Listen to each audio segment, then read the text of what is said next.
What's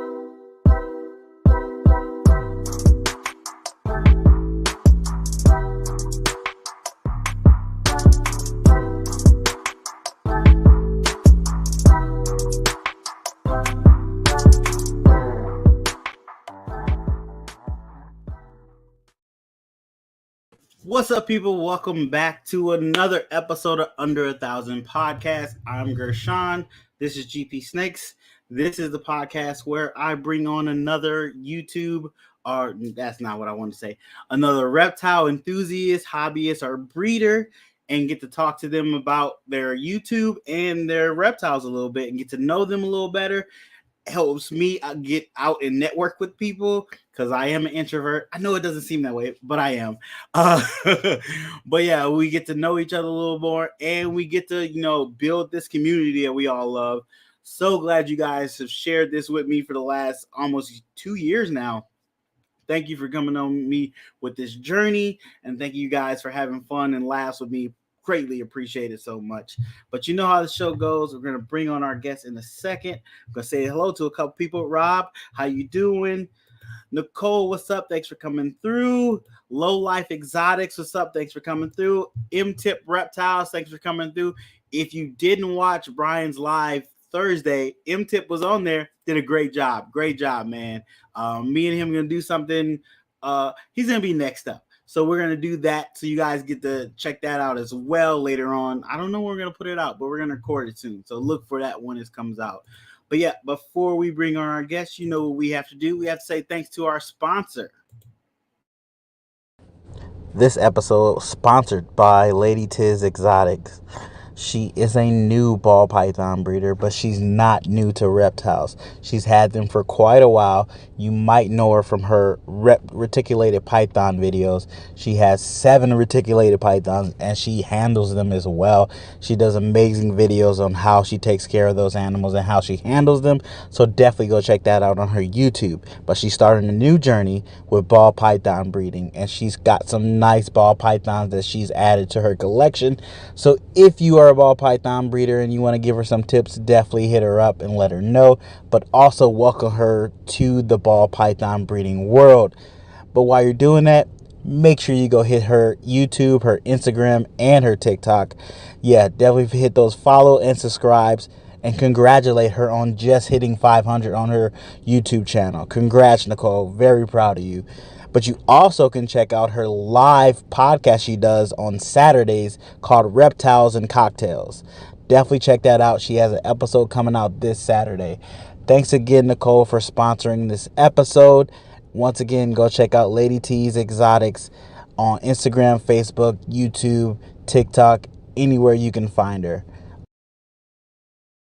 All right. Thank you again, Nicole, for sponsoring the episode. Greatly appreciated. She is getting some amazing ball pythons, so definitely go check out her YouTube channel.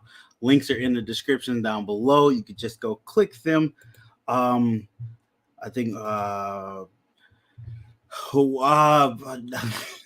going to try to say it. Warfels? Morse. Jeremy, I'm sorry. I always pronounce it weird. It gets weird in my mouth. It makes my mouth weird. That sounded weird too. But thanks for coming through. Keys Constrictors, what's up? Thanks for coming through. Jessica, thanks for coming through. So without further ado, guys, let's bring on our guests.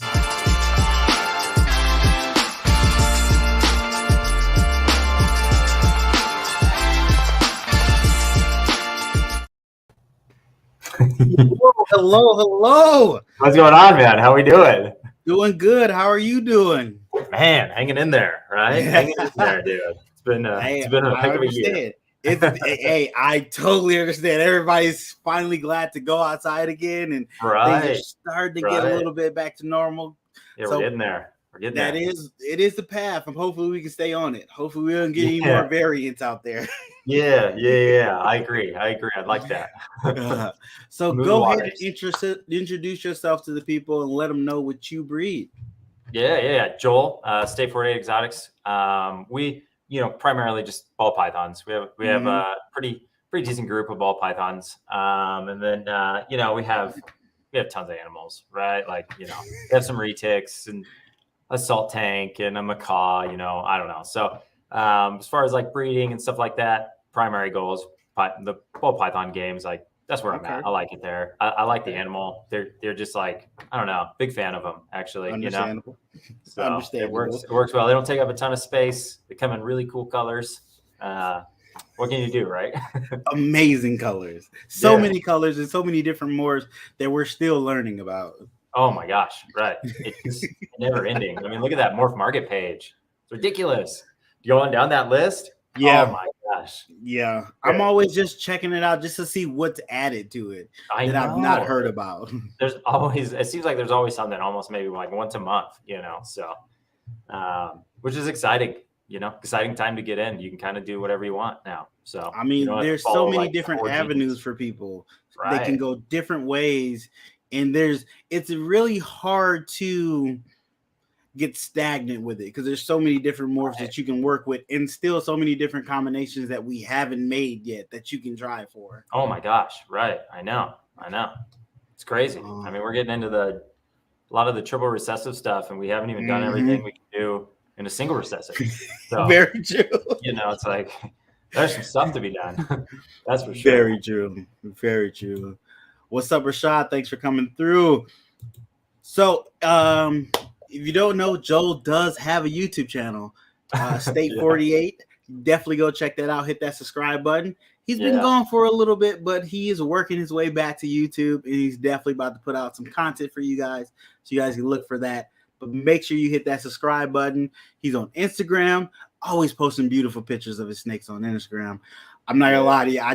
I go to your page sometime and just swipe and look through it. I appreciate that, man. Thank you. You do such a great job taking those pictures. Oh, yeah, I try to keep up. I mean, that's like it's the easiest thing for me to try to keep up on, and I've been even slacking on that. So, man, dude, this is a lot of time. What you're doing right now. I know from experience, this is a lot of work. So it takes up a lot of time. I mean, you put together a really cool show. It does take time, so, but it shows, which is great. Thank you. Yeah, I mean, it's nice when people see the work in it and do appreciate it. It's really nice. You don't feel like I'm just doing this for myself. No, people see it. It's nice. Yeah, I respect that. Yeah, man, this takes a lot of work. So, and when you have other stuff to do, very true. It's hard to. Very true. What's up, Keisha? Thanks for coming through. I know you over there on the ones and twos for Hair Down Fridays, doing your thing. Appreciate you stopping by. Moon over Miami, what's up? Thanks for coming through. I got to catch one of your lives. I was seeing it, and you be I don't know what you do on your lives. I know you be driving around talking to people. I got to get into that conversation, hear what you're talking about. But I'm a fan of spiders, but I'm also somewhat have arachnophobia, so I want a spider and I don't want a spider. My wife really doesn't want me to have a spider, so that makes me want it more. But thanks for coming through. Celtic Balls, what's up? Thanks for coming through. Phil, what's up? Thanks for coming through. So, like I said before, make sure you guys go hit that subscribe button, hit that like button.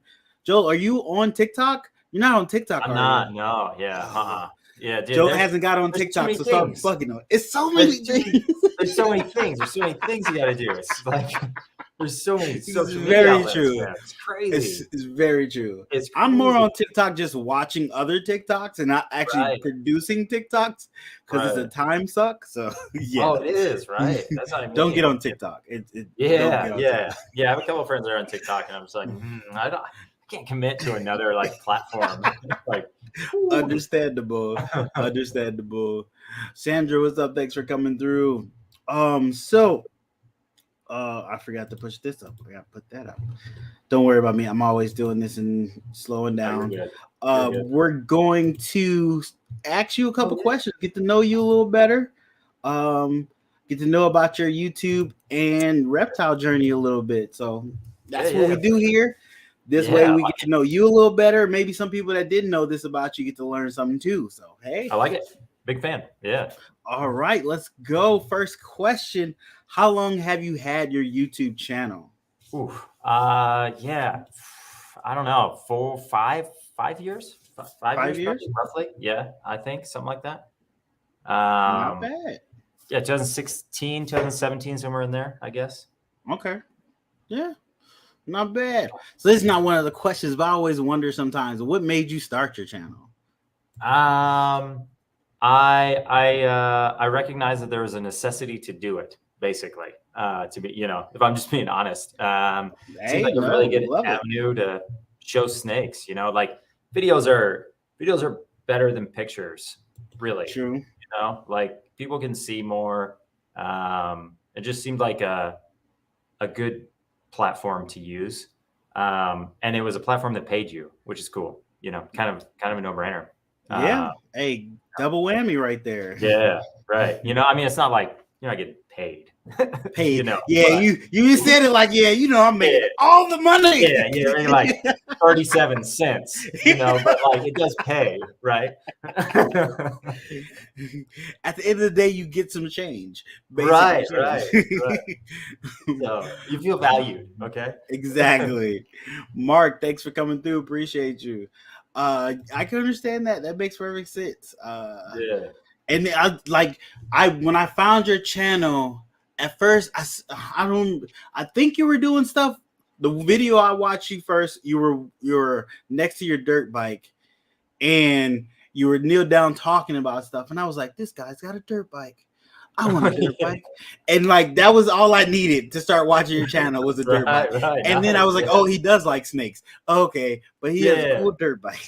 Yeah. Spent a lot of time wasting on that thing. So that was my dirt bike phase. I was watching anything with dirt bikes at that time. Yeah, dude, I like that. I've been in that phase for my whole life. So awesome. Stacy, what's up? Thanks for coming through. If you guys have any questions for Joel, throw them in the comments. I might see them and I might not. I'm gonna be honest with you, because this is a hard job sometimes to watch the comments, talk to the guests. It's very difficult. Post the comments on the thing. Yes, and I try to do that so people can see it and my guests can see it. But sometimes I get distracted in the conversation and I'm just talking. It happens. It happens. That's what makes it fun. I'll hit you with the second question, which I love this question. This is my favorite question. What is your favorite codom and recessive? Yeah. See, there's that look right there. I love that look. It's like the most difficult question, right? The favorite out of that, so many telephone book of morphs out there right now. Like, very true. Very true. Yeah, I don't know. Favorite codom. It's right now for a lot of the stuff we're doing. Gravel is pretty important to kind of like long terms, like goals and stuff like that. I think gravel's like a better yellow belly. Both supers are cool, but the super gravel, I think there's more room in it than the ivory, obviously, just because you're getting a lot of muted pattern out of an ivory, which makes it tough. But I mean, having said that, like ivory pieds, like the subtlety on that stuff is so pretty. So it's tough, but super gravel, head in that direction is kind of what I'm trying to do, kind of replace everything slowly with just gravel and hopefully get a lot of super gravels as byproducts and not ivories or highways, highways are good too. Yeah. Yeah. I'm in the same boat, but I'm going towards asphalt. I'm trying to move everything yellow belly into asphalt just because I like that super form, and that super form isn't a white snake that eludes all the other patterns if there's other stuff in it. So but I still want that yellow belly complex there, and you get that with asphalt. Dude, I like gravel. Pivotal in jeans. It very. That's what I am realizing that. Yes, I am realizing it. Yellow belly, orange dream, like that takes orange dream to just the next stage. Very true. So it's just like, asphalt, gravel, stuff like that. They're better. They're just kind of. They're just better. They're just okay. It's okay to say it out loud, people. It's just okay. Yeah. They're just better. But whatever. Yellow belly's great. I love it. So gravel. What about your favorite recessive? I think probably my favorite recessive this year is probably just gonna be puzzle. Probably it's a tie. It's a tie being puzzle and rainbow. right now. I feel I'm very. I thought you would say at least hypo with like honorable mention because I know you like your hypo is girls. like intertwined in all that already for me. So it's like already like it's almost just like a necessity in that for sure. I love hypo. You know, when I guess the debate is like, I feel like it's a weird common debate, but like hypo DG, right? I lean more towards hypo, really.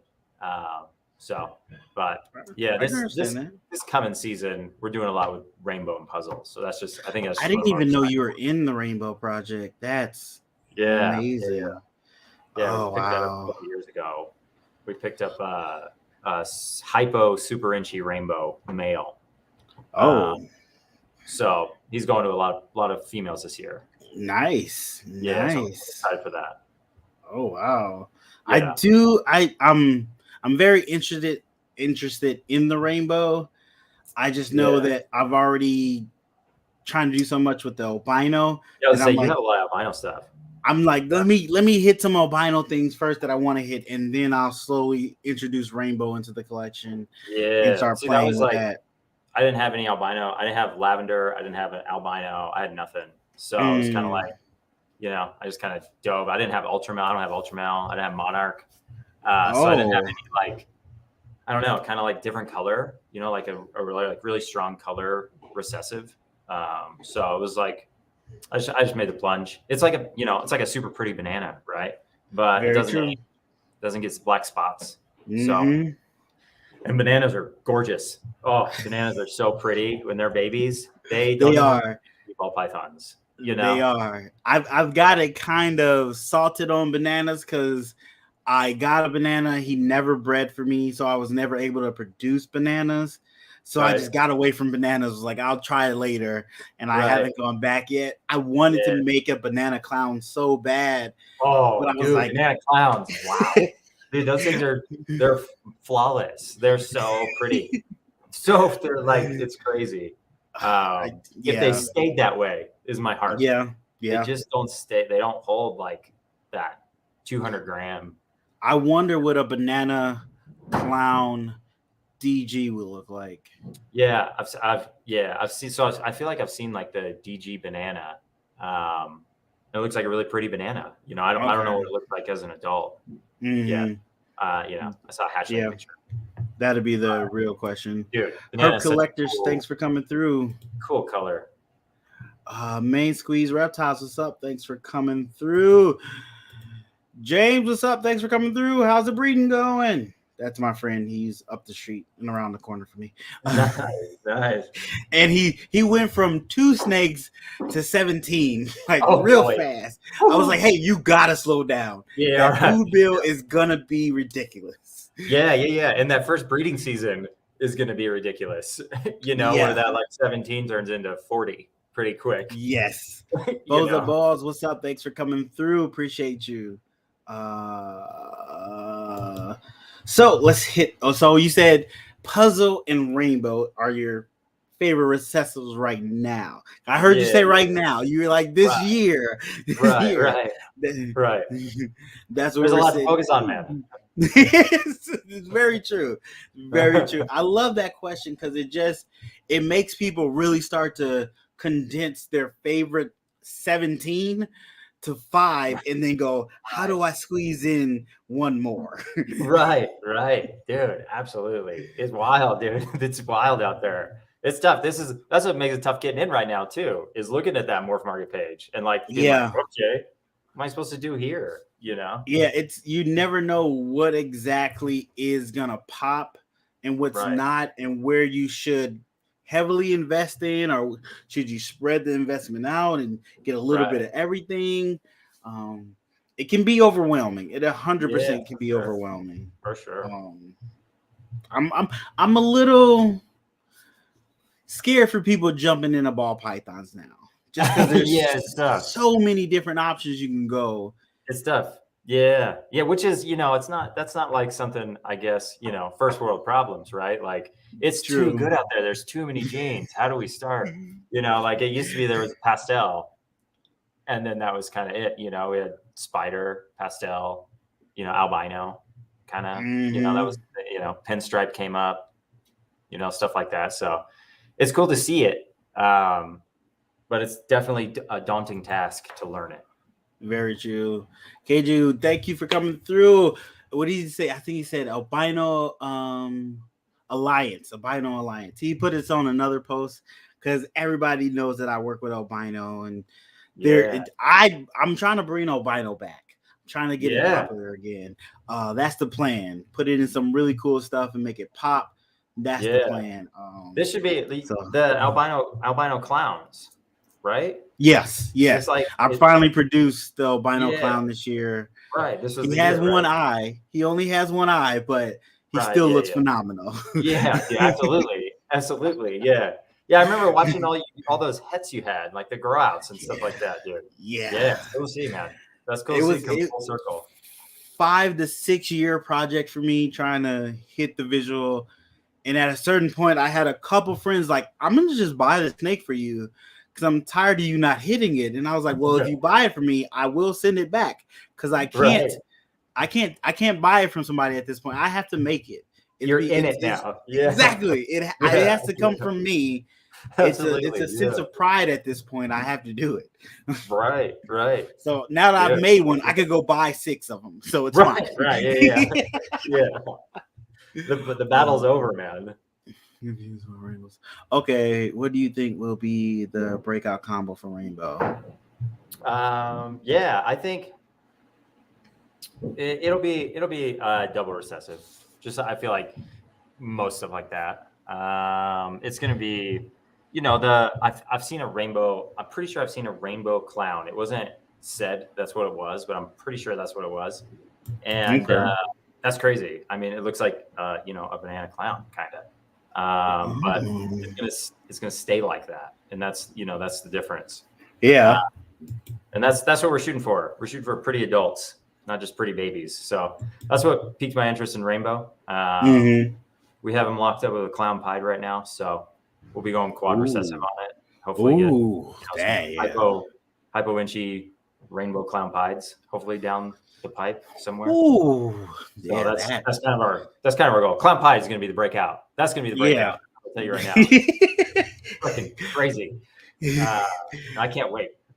So, I totally understand that. Oh yeah, that would be. Oh wow, just trying to visualize that. That's even like byproducts out of that, just hypo clowns, rainbow clowns, pies.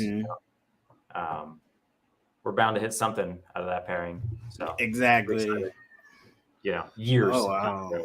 I mean, that's the thing when you realize how long these quad recessive morphs projects are, unless you get really lucky with some heads. First time. Exactly. Yeah, dude. Clutch number 1 after growing it out for 3 years. You hit the 1 in 200,000, Yeah. Very sure. But it's crazy. Like quad head to quad head actually like increases your odds for triples and doubles, because there's so many recessives that are being crossed between the pairing. So, if you want to like increase your odds, if you like put it on like a Rubik's Cube, if you want to like increase your odds or Rubik's Cube, it's been so long. You can put those on there, and it actually increases your odds to hit like a clown pied or something like that when you're doing quad head to quad head. So kind of weird math, but wow, it does exist. So I have a triple het girl that I learned she was triple het last season because she produced some albinos, and she was only 50% het albino, and she produced albino. So I was like, okay. I was cutting the eggs, and I was like, oh, that's an albino. That's not a clown pie. That's what I was trying to make was a clown pie. Right. And I was like, oh, that's an albino. And it took me a second to realize, wait, that's an albino. That means she's triple het. Yeah, wait. That shouldn't be an albino. Yeah, because you work with too many damn albinos, and you're just like, oh, wow. I mean, everything in my collection is 50% POD-S albino somewhere down the line. Right. But you can hear me as I'm cutting the next egg realize, oh, I just proved her out as a triple het. And I just blew past that, didn't even think about it at the time. Yeah, dude. So now I'm looking for either a triple het male for her or a visual double het male for her. Visual double, yeah, dude. So now you're in a tough spot because you didn't have the male ready for it. Exactly. And I'm going to Tinley in 2 weeks, and I got to figure out how not to spend all my money. Yeah. That would be easy. That's why I don't go anymore. So it's way easier that way. Trust me. I'm just take my license and that's it. No money, no credit cards. Dude, bring your ID. I would pay for this, but I can't because I have nothing. I'm starving right now too. If anybody has anything, I gotta depend on the kindness of strangers to get meals at Tinley. Yeah, for sure. Top Moon Reptiles, what's up? Thanks for coming through. So let's hit another question. What camera do you use to film your YouTube videos? Actually, I upgraded last year. I was like super motivated. I was gonna do a lot of YouTube, and then it was like our worst year ever. But I was using the I can't remember what it was, like kind of like the entry Canon, the 6i or 6 the EOS or whatever that is. Like, but then we upgraded to the R6, the Canon R6. Dude, definitely an investment camera, right? It's so sick though. Like it is like I had to do so many manual settings on my camera and like really like tune it. I feel like, and this thing's like just like auto mode is better than I know how to use like settings. And that's it's so amazing. like it's made it so much easier to film and to just like take pictures. So all about trying to make everything easier to convince myself to do it. Definitely a goal. Definitely a goal.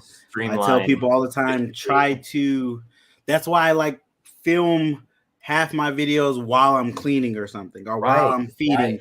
So it doesn't feel like something extra. And I get into the habit of doing that. So it's routine now. Right, dude. And that's great, man. And that's something like I want to steal from you is like doing that, because that's when you're really like interacting with any of the snakes in there anyway. For the most part is when you're cleaning tubs and changing waters and doing all this stuff, right? Yep. So perfect time. Yep. It's a great way. It's a great way to do it. It's sometimes harder when it's feeding day trying to interact with them. Because everybody wants to bite something. And you're like, hey, I just want to show people you're pretty. Stop. Give me a second. I promise you'll eat in a second, but just let me show people you're pretty. Okay. So like you said, it does stuff on its own to an extent to where you don't really have to go do that manual stuff as much. With this one. Is that something you would recommend somebody about to move away from cell phone filming to getting an actual camera? I don't know. I don't know if I would go unless you were like super into photography, I guess. Okay. It's I would probably start. I feel like there's some better cameras to jump in, like kind of right away. Like I don't know. I used a lot of Canon stuff, so I'm more like familiar with Canon. They had like that. I think it was like that Mark 30 or something like that. It's like it's like a thin camera kind of. Yeah, I think I remember that one. Has a little mic on top. Like it's easy to carry, easy to take to a reptile show, vlog with, like do all this stuff, right? It's more universal. It's not super heavy. A camera is stupid heavy now, but this new one, it's, the lenses are like so much more like everything's just heavier on it. So it like sucks to like hold and like do all this stuff. And that's not easier, so there is like the annoyance of it, so I haven't shot a reptile show in forever because of it, to be honest. Like it's a pain, So it's almost like you have to get one of those chest mounts to hold it. Dude. Oh, if I had that rig, it'd be seamless. That would be like, it's like, oh, dude, yeah, that would be cool. But yeah, I think there's some better entry like just kind of getting into it. Because it's cool to like learn all the settings, True. change your ISO and your f-stop and like all your stuff is, kind of nice to know. Because it helps, you just progress with the camera, just like, anything else in your reptile room, everything just progresses. Exactly. Anything you get can make what you're doing easier, streamline it even more. So what you're doing, you can do it faster, put out easier content, quicker content, but still quality content. Yeah. Like, some of these, I go on Morph Market sometimes and there'll be like a snake on there for $3,000 and it looks like they took it with like a Nokia brick phone, from 1987. Like it's Very like, true. What is this, dude? You're charging $3,000 for this animal and it's terrible. Like do some justice to yourself and the animal, what you're selling. True. Very true. But, Genomic Labs, thanks for coming through. Appreciate you. Yeah, how you doing? That is always the catch when you have like a $3,000-$4,000 animal that you took a picture on a $50 phone. $50 phone, right. Like, dude, come on. Like an average cell phone nowadays is like plenty, really. Yeah. Cell phone camera. That's primarily what I take all my pictures with. I rarely take that camera out to do anything. Okay. I just use my phone. Gotcha. So before we hit the next question, it is time for tip of the week. The tip of the week segment we do where I put a post on my Instagram and Facebook where you guys can put a tip under there. Tip would be about YouTube, reptiles, our life, whatever you would like to, let people know about. And whichever one gets the most likes, I'll shout out on the podcast and it'll be in tip of the week. So let's see what the tip of the week of this week is. I got to find the button. There we go. Found the button, guys. But I didn't push it. See, that's what happened. This segment's sponsored by Proper Royals. Check out Proper Royals on their Instagram and their YouTube channel.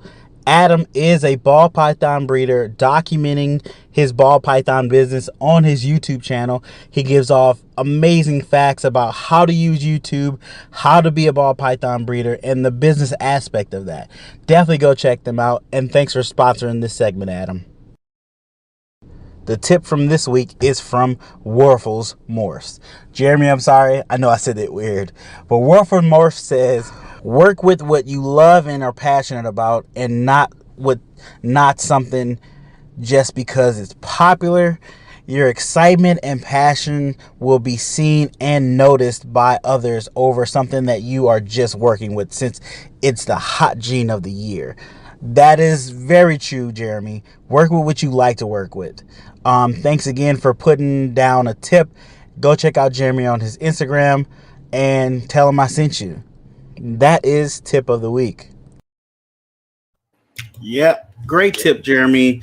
Work with what you like to work with. You're going to be cleaning that snake, and you want to look at it. You want to open that tub and be happy what you're looking at.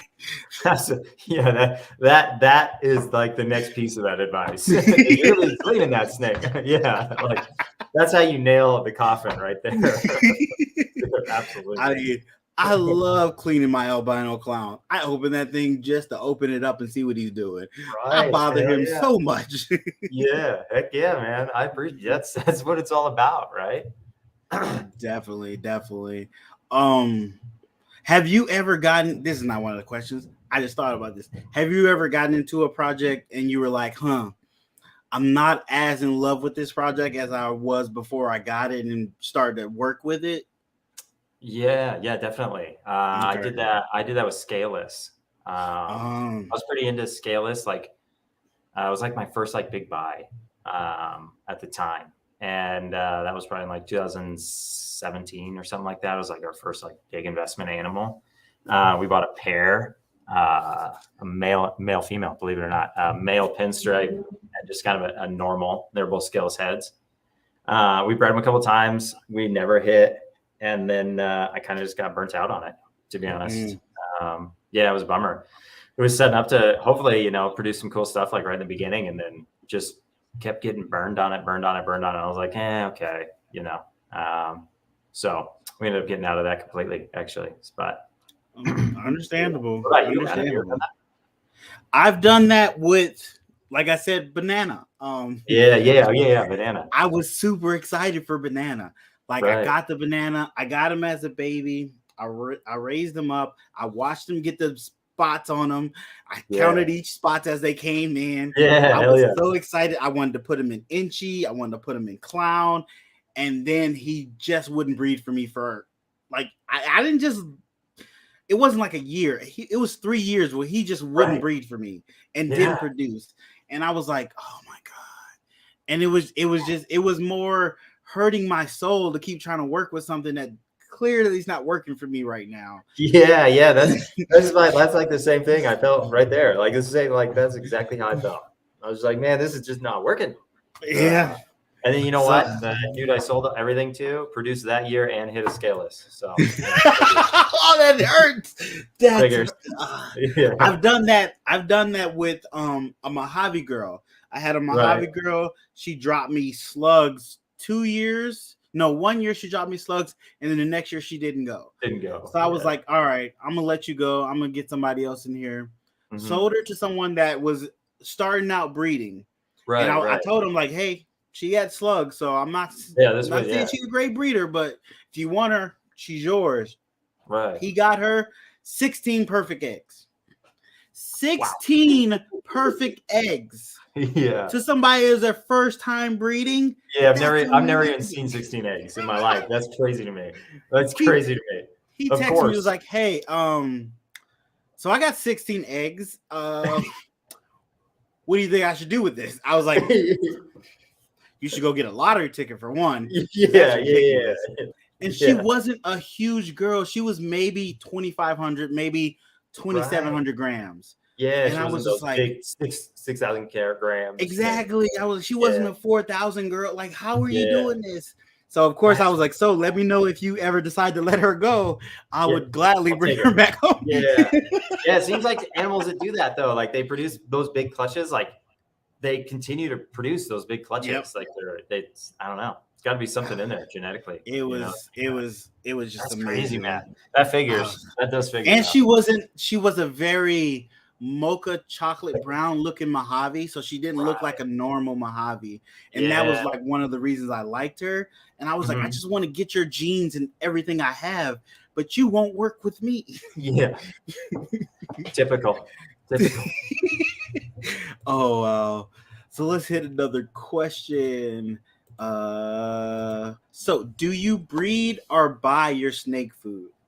Buy. Okay. I have a guy here that breeds snakes, breeds snakes too, but breeds rats. He just started his rat company out here. So yeah, it's pretty good. And he comes we've been trying to do like twice a week. So it's been pretty good actually. Very consistent. He has ASFs, all this stuff. So it works out great for me because I just switched to live. I was doing frozen thawed for years, 4 or 5 years. And I just ended up switching. And it's kind of been a nightmare. A lot of snakes are scared of the live. Yeah. I did realize that where there is a lot of snakes that aren't just instantly going after the live. Right. Like, why is that thing moving? Where's it going? Right, what's going on here? Right. They definitely ball pythons are very habitual, like you can train them, they get used to that, tong, the wet rat, like they get used to all that, and that's their habit. And then they see something different, they don't like it.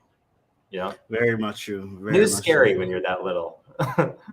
What's up, Regis? Thanks for coming through. Yeah, you wonder if, like, I've had a snake that got bit by a rat, and he was scared of even frozen thawed for a long time. Yeah, it took him a minute to actually eat again, but yeah, it's funny, it's crazy, it's weird. Like ball pythons are pretty picky at times, right? It's kind of like people take that as like a negative, but that's it's kind of what makes them not just nothing. It's kind of good. They're picky. It makes you work on stuff. It really does. You You know, it's really like have to part of get it. used to your animal. You have to get to know that animal. Right. They're not boas that would usually eat every time. No, You actually have to get to know if them. I ever met anybody that had like 150 ball pythons and they were like, we have 100% feed success every single feeding, I would be like, well, you are a saint, because that doesn't, like, you have to be the best animal husbandry person ever. For like, so it's like, it's funny, you know, stuff like that, but they're difficult sometimes, but Yeah. you know, what can you do? But that is the challenge of working with them. Right. You definitely have to get to know your snake. Oh, for sure. You got to know. I have certain snakes. I have to wiggle a rat a certain way for them to even decide to mess with it. And it's like, I know this is what you need, and I got you. It's still weird, my guy. It's still weird, but I got still you. Weird. Yeah. I like that. Jeremy, thanks for coming through. Appreciate you. Jeremy, I'm gonna hit you up on Facebook. I meant to talk to you about something, but I'm gonna hit you up later. I keep forgetting. I am so bad. I have a terrible memory, and I'm not organized. I hear you, man. I'm working on that. Age is not helping that either. Yeah. 44. Heck yeah. Tonight. See? Oh, nice. That's like, it's nice. Friday, you should party tonight. Like, that's the best feeling right there. Like, that is. I understand that feeling. You get everybody to eat. Yeah. It is a rare occurrence. It is a rare occurrence. There's always like ones like in shed, or like, you know, it's just like, it's always something. It always. That's why I had to get into the habit of checking everybody before I go thaw stuff out. Yeah, because I'll forget somebody's in shed and be like, "Oh, you're not gonna eat tonight." Yeah, and you so just now burn I have the extra rat. Exactly. Yeah, exactly. Yeah. Reticks. Get a couple reticks. Great. That's how I have my boa. She takes all the extra stuff. Yeah. She takes all the extra rats. They're but dumpsters, sometimes man. She gets in. I have to check. She's the second one I check to see if she's in blue. If she's not in blue, doesn't matter. Even if she's in blue, sometimes she doesn't care. Oh yeah, right, definitely. Okay. So you said you switched to live. What made you make that switch? It was cheaper. Oh. Really. It was cheaper than I was buying. I was buying both from Lane Labs, and then having it shipped out. And shipping is like, it was like $80, you know, to get it out here. We're in Arizona. It's like 100,000 degrees. So it was like, you know, shipping out frozen rats out here was expensive. And so when my buddy was going to start breeding rats, it kind of just worked out better. Nice. I also say too, like, feeding response for the hatchlings this year. This is my first year of hatchlings that are on live, that have stayed on live. And their feeding response is insane compared to the frozen thawed, I guess. Gotcha. So that's been kind of nice to see, but the difficult part has been all the adults have been super spotty with the live food, so kind of working that in.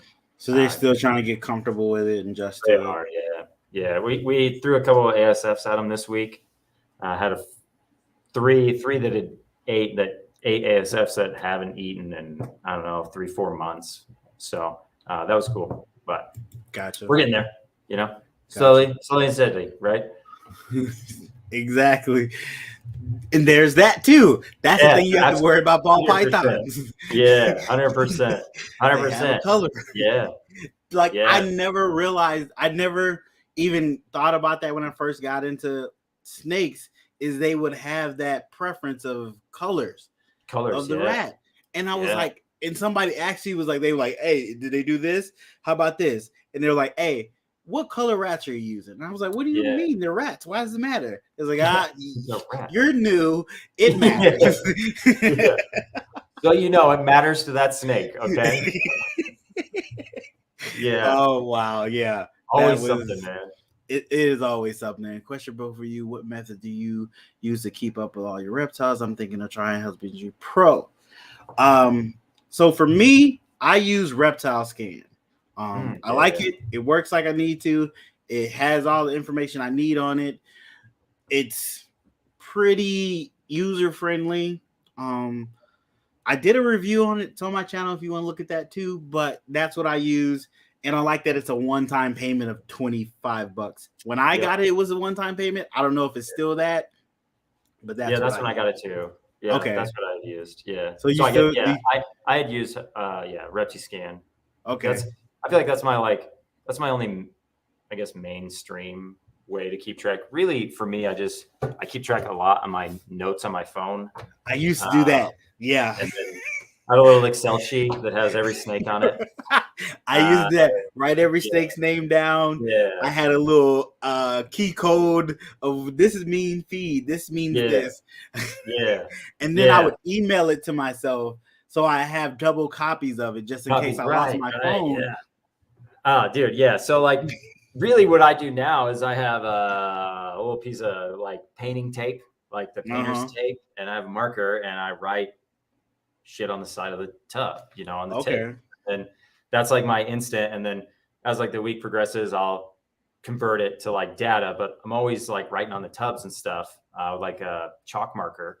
That kind of just keeps everything, at least there's like a more track record, I guess you could call it. Because I'll like go in there, I'll wander around, I'll like pair snakes and I'll walk off and, I'll forget. So I just write it immediately. I'm 100% this year. I've kind of been slacking on putting information in. Right. I've been pairing stuff and not recording that. Oh, I put that snake with that snake, and that snake did lock with that snake. So when you have some interesting clutches. Double recessive stuff that you're working, dude. You got to pay attention to this stuff. Like it adds up quick. There's a lot of genes floating around now. Like depending on the male you paired.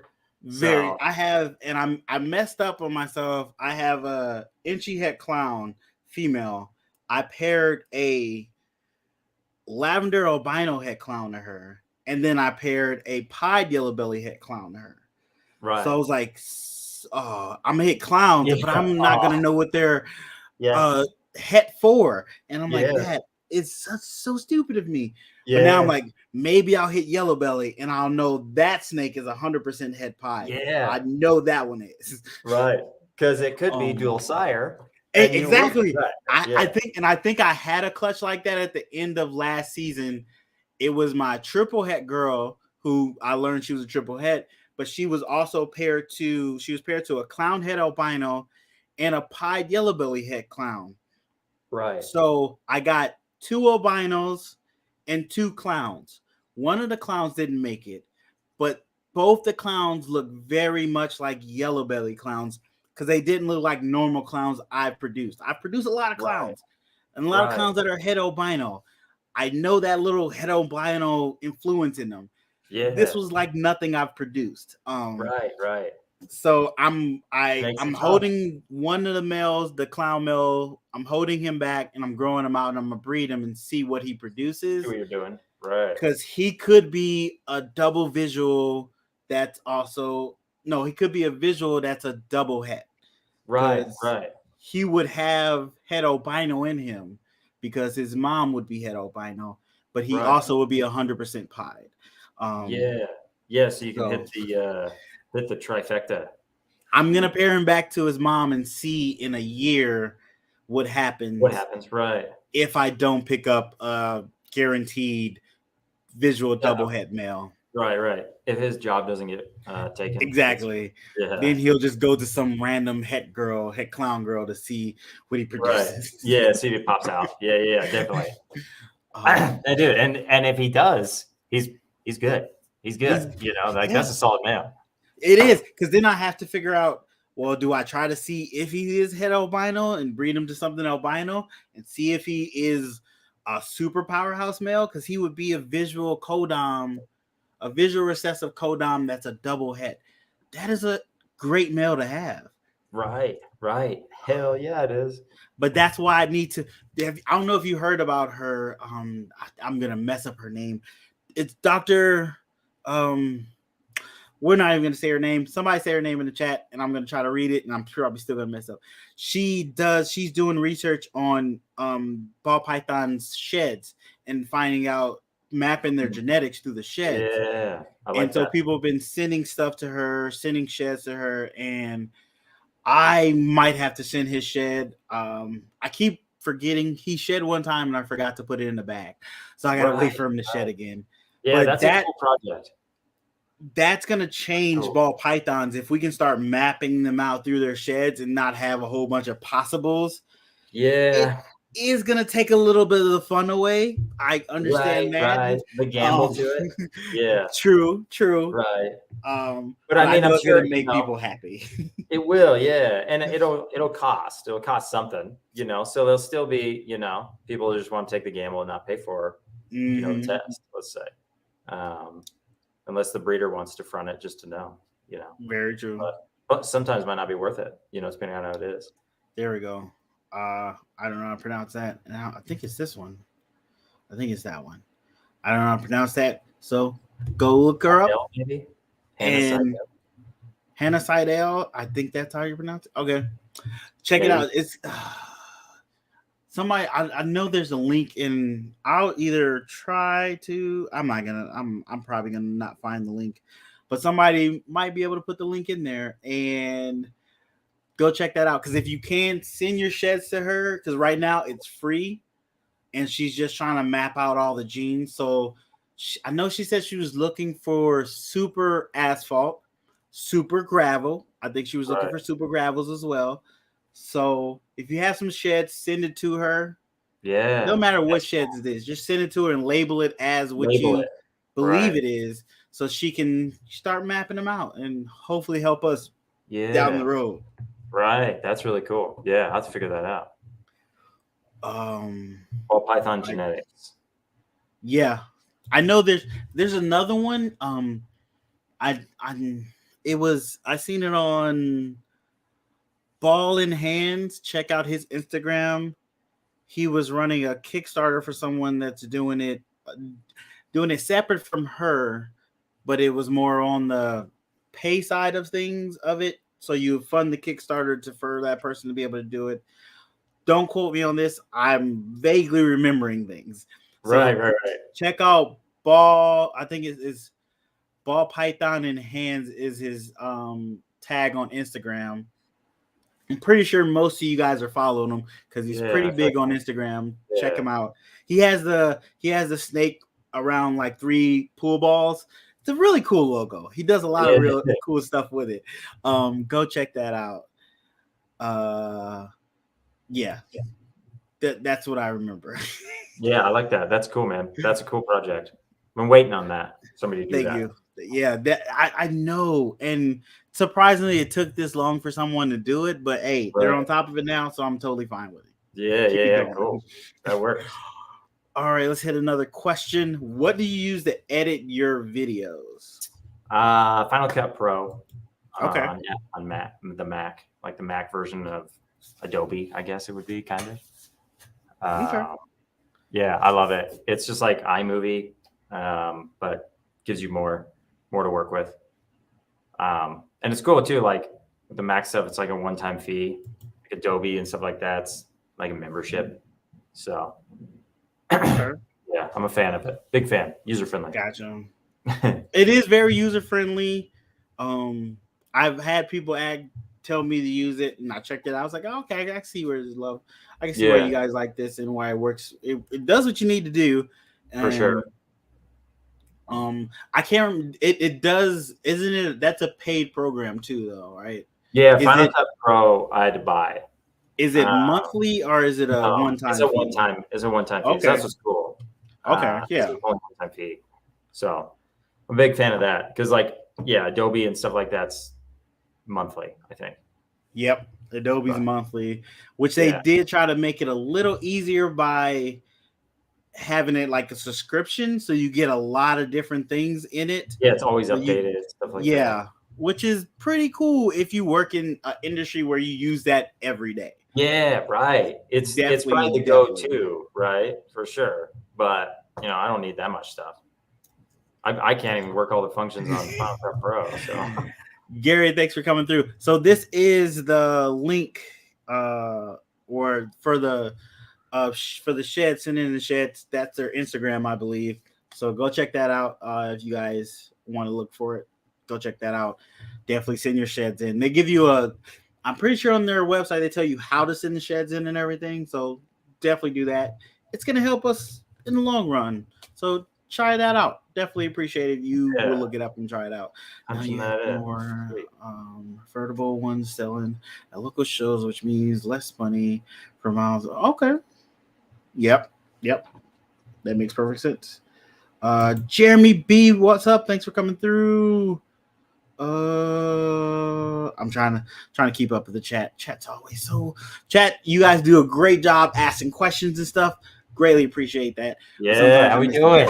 Sometimes we miss them. Yeah. So Marvin's in here. Jeremy, how we doing? Here is my last question. If you have a question for Joel, put it in the chat. But my last question is, what is the dream morph for you to make? Man, yeah, difficult, right? That's another difficult one. Yeah. I don't know. Trust me, I've had one person name a morph that had like 7, almost 8 different morphs in it. And I was like, I like that you're dreaming big. That is dreaming big. Right. Yeah. So that's always the dangerous part, right? Like, am I going to answer this how maybe we could make something that I like really want to make, or something that like, is the holy grail? So yeah, tough. But honestly, right now, I want to see just some like, I want to see red stripe, probably the yellow belly gravel, something like that. Red stripe gravel GHI puzzle, I think is or actually, let's remove GHI and let's add stranger. I want to do stranger. I want to do red stripe gravel stranger puzzle. I think that's gonna be wild. That's the thing I want to see. I think there's a lot of room left in puzzle, obviously. So I'm excited for it. But yeah, that's kind of what I'm looking for. Start there. That is a good start. That is an amazing start. Oh wow, that is an amazing start. Yeah, like I'm still waiting to see. What was that? There's just been like, I look at like some of the, what is it called, that allelic combo right now? I can't think of it, between clown and kryptons. Oh, krypton and krypton's like the cryptic and clown heads together. It gives you like a krypton. I still don't understand it. Dude, see some really cool red stripe krypton combos, and kryptons look very similar to a lot of puzzle combos. So I know that there's a lot of leg room with puzzle and red stripe and stuff like that. So that's why I want it. You talked about puzzle.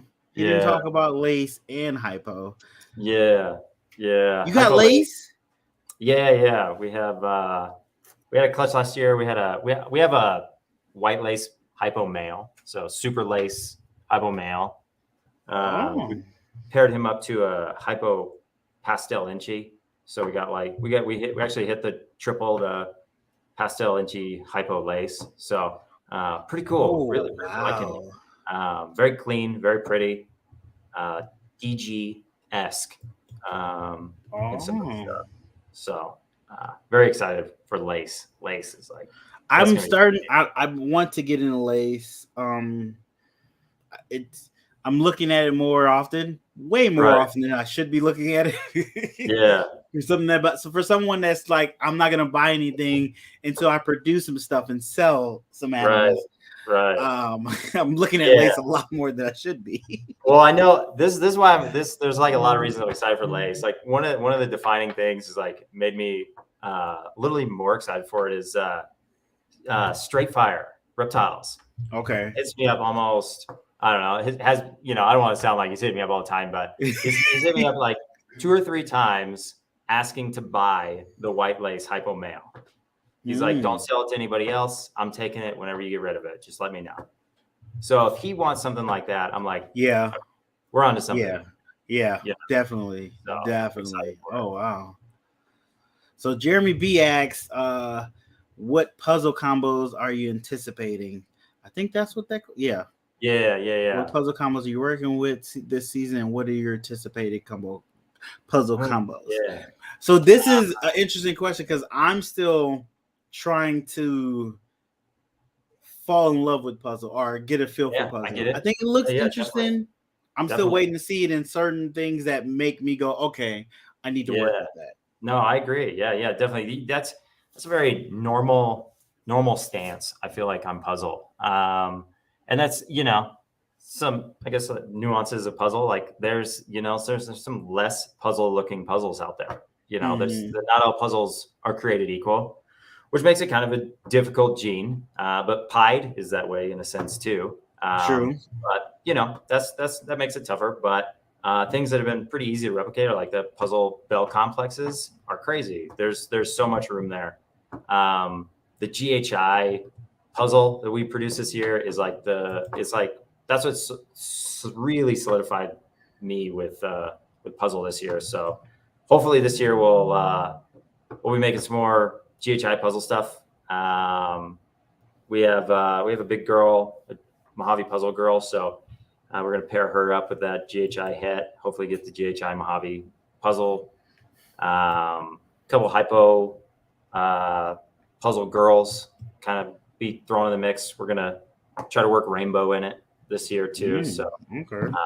I'm excited for that, man. Yeah, lace, the hypo super lace is going to go to a girl. So hopefully we can get some visual hypo lace het puzzles this year.